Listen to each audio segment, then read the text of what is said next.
take the smallest one, the payment is $150 a month. I'm just giving you an example. Once it's paid off, that credit card goes to zero, but you have that as a backup plan. You don't use it no more, but you take that 150 that you just finished paying that card with, and you add it to the 200 that you were putting on this one. Now the other one can get paid faster. The interest that you save is what goes in your savings, because you save a lot of money at the end of the day. Okay. You always have to calculate any payment on a credit card is minimum compared to the profit they make. Well, take that profit that you give to them, put it in your bank account instead. Okay, and so that was kind of where I was thinking here. So let's say at the end of the month, I've got $750 above everything, but I've got 600 additional dollars of interest payments that I need to spend or need to pay every month. So that leaves me $150 free and clear at the end of the month in this example. Do I take that $150 and I put it into my savings and say that's the start of my savings? Or do I take that $150 and put that into my interest payments as well to try to pay it off more quickly? What do I do? Well, at the end of the day, it's how disciplined are you? That's how it works. If you're going to take it and put it in the bank account, you barely make any interest on that. It's 0, 4, whatever.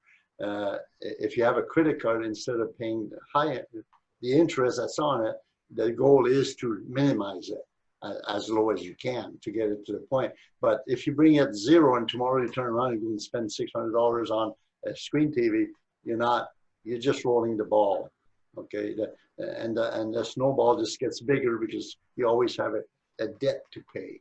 The main thing, look at your credit card debt and decide which one you're going to pay off, and be disciplined enough to not use it only in really good time and need, and eliminate that interest that you're paying them, which will become your savings account. Okay, so pay off the debt as fast as you can, and then once you've paid off each card, instead of now you're saying, oh, I got an extra $150 a month, you take that money and you roll it into the next one. So you're paying off faster and faster and faster as you move through your debt.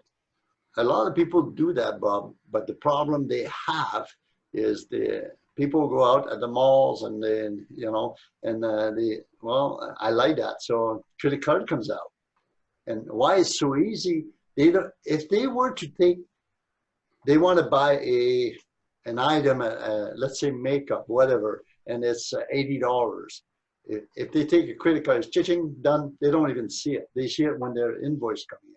But if they had to pay $1, $89 like this, one after the other one, they would see their hard-earned money is going for this thing. They would realize what they're spending on. With a credit card, it's cha-ching, and they go. It's done. It's easy. They don't see it.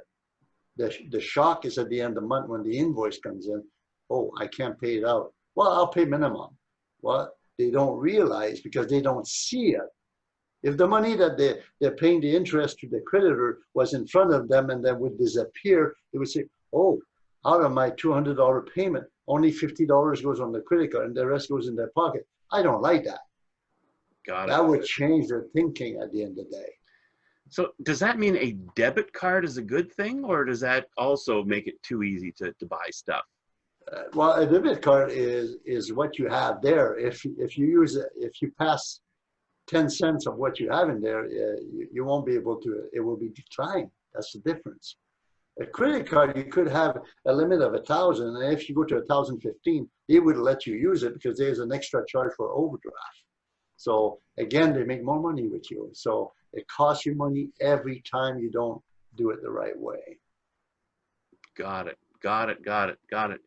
So, okay, so it's really important to know, like right down to a pack of gum, where your money is going, so that you can decide what you need versus what you want. And that information is then going to roll into your budget, and then it's up to you to make sure you stick to your budget. Definitely, yes. Okay. All right. And now one of the things that we've done is, we being Debt Masters, we've created a small cost analyzer tool. Simple spreadsheet type of approach, basically so that for a given week or a month or some period of time, you can decide which you want to use. Record everything. Anytime money comes out of your pocket, comes out of your bank account, comes off a credit card, write it down. We want to know, you want to know every penny and where it went. And if at the end of the month you've got a credit card and you're paying minimum and you've got X number of dollars in expenses, like in credit expenses, fees for overages, etc., that's all part of it. That's you leaking money. You want to get recorded all.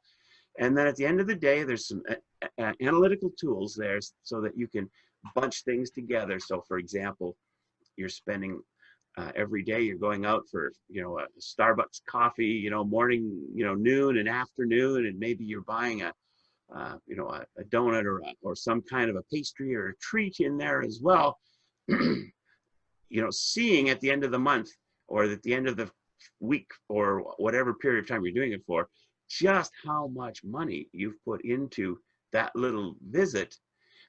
Is that something that you really need to do? Or is that something that you could find a cheaper alternative, or perhaps just cut it out altogether? And that's what the whole analytical tool is. So on the page with this video is a link to our analyzer tool. It's free. It's in the free version of our membership area. Please click the link, go get that tool, and then it comes with instructions, and just get all your stuff recorded and start figuring out where your money goes and get control of this whole money, debt, credit program. So Gilbert, we've come to the end of another show. Have you got any wise words to leave us with? Well, there is one guarantee, Bob. If they keep doing what they're doing, they'll be at the same spot next week, next month. All they have to do is click on that link and realize where everything is going. And if they want a savings account, they must do something different. Plain and simple.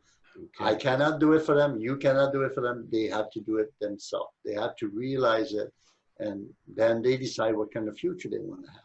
Plain and simple. Wasn't that an old definition of insanity? To continue doing what you've been doing, but expecting different results. That's right. People think that it will change because the wind's going the other way. No, that's not how it works. So. Okay, terrific. Well, Gilbert, once again, just excellent content. So thank you very much. You are so welcome.